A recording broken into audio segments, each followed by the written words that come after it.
সেটা নিয়ে আমার মনে হয় যে শিক্ষামন্ত্রীর উচিত ছিল যে সে নিজে এসে সেখানকার স্টুডেন্টদের সাথে কথা বলবে এবং স্টুডেন্টদের সাথে কথা বলে সেই বিষয়টিকে সলভ করবে, যেটা তিনি করেননি।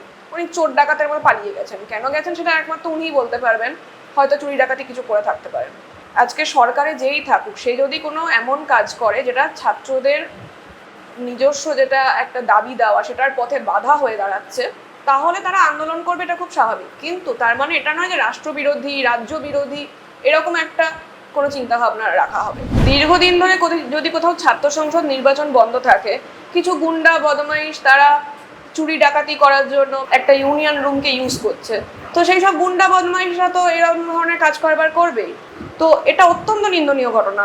এটা কোনো ছাত্রসুলভ আচরণ বলে তো আমি মনে করি না। এটা কোনো ছাত্রছাত্রীরা করেনি, এটা ওই গুন্ডা বদমাইশ যারা একটা ভয়ের পরিবেশ সৃষ্টি করতে চায় একটা শিক্ষাক্ষেত্রে, তারাই করেছে। তো এটার শাসক দলকে ভাবতে হবে, ছাত্র সংসদ নির্বাচন তারা যদি বন্ধ রাখে তো তাদেরকেও এটা ফেস করতে হবে।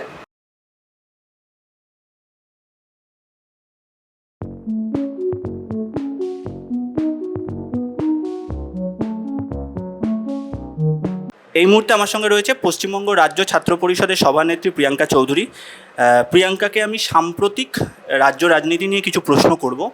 প্রিয়াঙ্কা, প্রথমে তোমাকে স্বাগত আমাদের চ্যানেলে।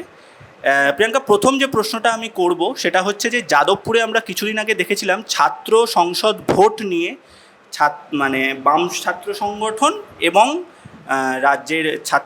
রাজ্যের শিক্ষামন্ত্রী ব্রাত্য বসুর মধ্যে একটি সংঘর্ষ হয়, বা প্রথমে বাদানুবাদ হয়, সেখান থেকে একটা সংঘর্ষ হয় এবং তারপরে আমরা বেশ কিছু জিনিস দেখেছি।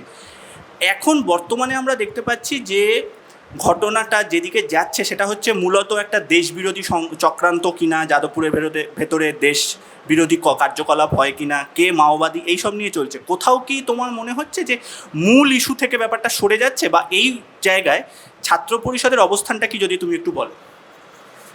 হ্যাঁ, যাদবপুর ইউনিভার্সিটিতে যে ঘটনাটা ঘটেছে, প্রথমেই যে বিষয় নিয়ে ছাত্ররা অবস্থান বিক্ষোভ করছিল ওখানে, সেটা হলো ছাত্র সংসদ নির্বাচন। এবং দীর্ঘ 7-8 বছর ধরে আমাদের রাজ্যে ছাত্র সংসদ নির্বাচন বন্ধ আছে। তো ছাত্র সংসদ নির্বাচনের জন্য যদি কেউ অবস্থান বিক্ষোভ করে, সেটা তো অবশ্যই যে কোনো ছাত্র সংগঠনই করতে পারে। আমরাও করেছি পরবর্তীকালে যাদবপুরের গেটে, এবং তাছাড়া তার আগে কলেজ স্ট্রিটে করেছি, বিকাশ ভবন অভিযান করেছি, কখনো আমরা রাজ্যপালের কাছে গেছি। তো এই ইস্যুটা খুব একটা জেনুইন ইস্যু, এবং সেটা নিয়ে আমার মনে হয় যে শিক্ষামন্ত্রীর উচিত ছিল যে সে নিজে এসে সেখানকার স্টুডেন্টদের সাথে কথা বলবে এবং স্টুডেন্টদের সাথে কথা বলে সেই বিষয়টিকে সলভ করবে, যেটা তিনি করেননি। উনি চোর ডাকাতের মতো পালিয়ে গেছেন। কেন গেছেন সেটা একমাত্র উনিই বলতে পারবেন। হয়তো চুরি ডাকাতি কিছু করে থাকতে পারেন।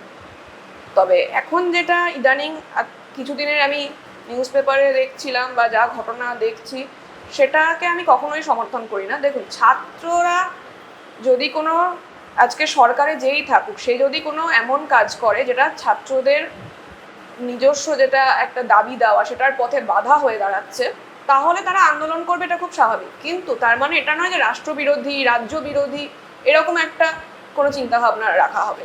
আমরা যারা সেই শাসন করছে, সেই শাসক দলের এগেনস্টে তাদের ন্যায় নীতি বা যা তারা করছে সেটার বিরুদ্ধে আন্দোলন করতে পারি। সেটার পূর্ণ সহযোগিতা আমাদের পক্ষ থেকে থাকবে যে ছাত্র সংসদ নির্বাচন হোক। কিন্তু কখনোই এটা সমর্থনযোগ্য নয় যে রাষ্ট্রবিরোধী কোনো কার্যকলাপ।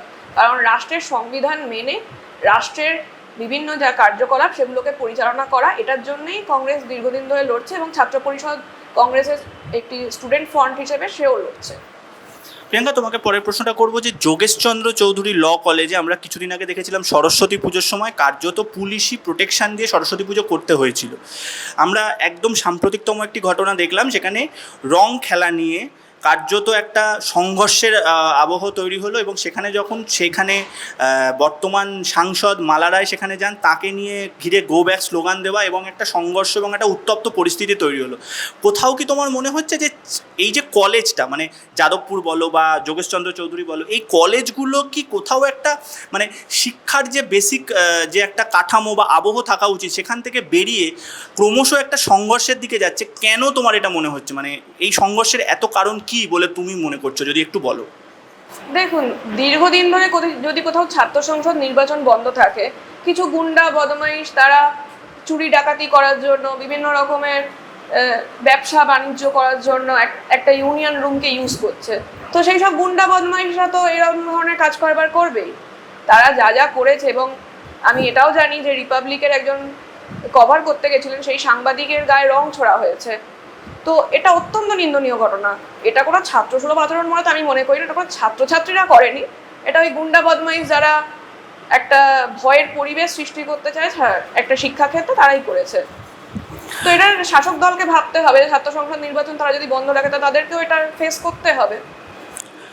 একটা শেষ প্রশ্ন তোমাকে করব, উত্তরবঙ্গ মেডিকেল কলেজে চ্যাম্পিয়ন্স ট্রফির ফাইনাল দেখা নিয়ে, কলেজের সেমিনার রুম খুলে চ্যাম্পিয়ন্স ট্রফি ফাইনাল দেখা নিয়ে কার্যত দুই তৃণমূল ছাত্র পরিষদের দুই গোষ্ঠীর মধ্যে সংঘর্ষ বাধল। ডিন, কলেজের যিনি ডিন ছিলেন মহিলা, তাকে ঘিরেও স্লোগানিং করা হয়, তাকে মানে পদত্যাগের কথা বলা হয়, তাকে ঘিরে বিক্ষোভ দেখানো হয়, এবং তারপর দুই গোষ্ঠীর মধ্যে, তৃণমূল ছাত্র পরিষদের দুই গোষ্ঠীর মধ্যে সংঘর্ষ বাধল। আমি বলছি যে আমি সেই একই হয়তো প্রশ্নটা করব, যে ঘুরে ফিরে আমরা দেখতে পাচ্ছি যে পশ্চিমবঙ্গের মানে কুচবিহার থেকে কাকদ্বীপ শিক্ষা প্রতিষ্ঠানগুলো কি কোনো মানে ক্রমশ একটা মানে দলীয় তন্ত্র, ক্রমশ একটা রাজনীতির আখড়া হয়ে যাচ্ছে, এবং শিক্ষার যে একটা মানে পবিত্র যে একটা পরিবেশ থাকার দরকার, সেখান থেকে কি ক্রমশ আমরা সরে আসছি? কারণ উত্তরবঙ্গ মেডিকেল কলেজ, সেখানে কিন্তু ডাক্তাররা মানে সেখানকার পরবর্তী প্রজন্মের ডাক্তাররা সেখান থেকে উঠে আসবে। কিভাবে পুরো বিষয়টা দেখছো যদি একটু বলো। যদি মেডিকেল কলেজের ব্যাপার বলা হতো, তাহলে আমরা তো নিজেরাই দেখেছি আরজিকর মেডিকেল কলেজের কি পরিবেশ ছিল, কি পরিস্থিতি ছিল। তো সেখান থেকে মেডিকেল কলেজগুলোর কি পরিস্থিতি বা পরিবেশ, সে তো আমরা সবাই জানি, ওটা তো আর আলাদা করে কিছু বলার নেই। তবে ছাত্র সংসদ নির্বাচন যদি বন্ধ রেখে গুন্ডা বদমাইশদের আখড়া হয়, তারা তো নিজেদের মধ্যে ভাগ বাটোয়ারা নিয়ে মারপিট করবেই। একটা ক্রিকেট দেখাটা ওটা শুধুমাত্র একটা ইস্যু, ওটা কোনো ইস্যুই নয়। ওরা নিজেদের মধ্যে নিজেদের ভাগ বাটোয়ারা নিয়ে, এটা নিয়েই মেনলি ওদের ঝামেলা। আর যিনি চাবি খুলে দিয়েছেন তিনিই বা কি করবেন? তার তো প্রাণ সংশয় আছে, তারও তো পরিবার আছে, তো নিজের প্রাণের ভয় ওটা করেছেন। আমার মনে হয় যে ইমিডিয়েট যদি ছাত্র সংসদ নির্বাচন করা হয়, এই যা যা প্রশ্ন করা হলো সমস্তটার উত্তরও একটাই, ছাত্র সংসদ নির্বাচন অবিলম্বে করতে হবে এবং ফেয়ার প্রসেসে করতে হবে। সবাইকে যাতে নমিনেশন দিতে দেয়া হয়, সবাই যাতে নিজের প্রচার করতে পারে। রক্তাক্ত পরিবেশে যদি করে, ওই বন্দুককে দেখিয়ে বোম মেরে, তাহলে কখনোই সম্ভব না। যদি প্রকৃতভাবে ভালোভাবে একটি ছাত্র সংসদ নির্বাচন হয়, তাহলে আমার মনে হয় শিক্ষাক্ষেত্রে যে অনিয়মগুলো চলছে, যে ধরনের নৈরাজ্য চলছে, সেগুলো থেকে আমরা খুব তাড়াতাড়ি মুক্তি পাবো।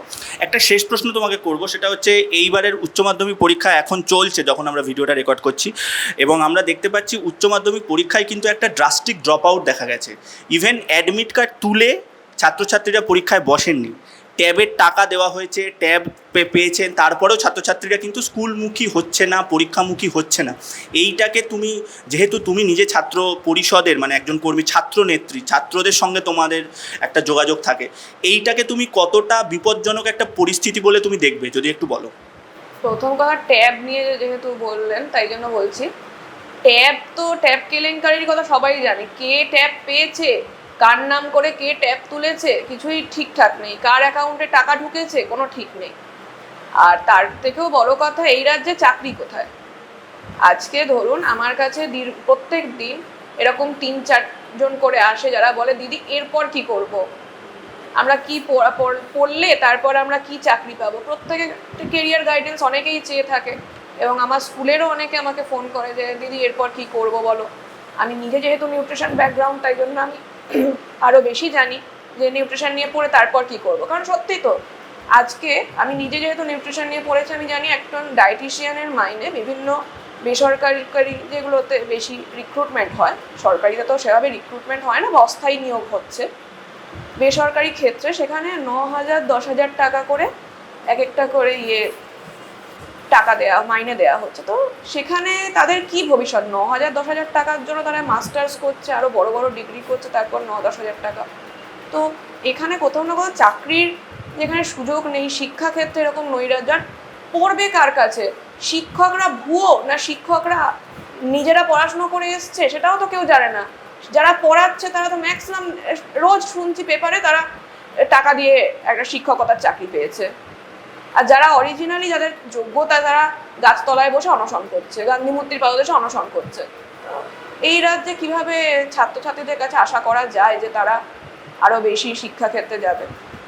এটা অত্যন্ত দুর্ভাগ্যজনক। কিন্তু আমাদের তার মধ্যে জাতীয় শিক্ষানীতির একটি বিশাল বেশ কিছু ত্রুটি আমরা দেখতে পাচ্ছি। সেগুলো নিয়ে আমার মনে হয় যে সরকারের আরও বিবেচনা করা দরকার। কখনো বলছে সেমিস্টার হবে, কখনো বলছে সেমিস্টার হবে না, কি বলতে চান নিজেদের স্ট্যান্ড পয়েন্ট ঠিক নেই।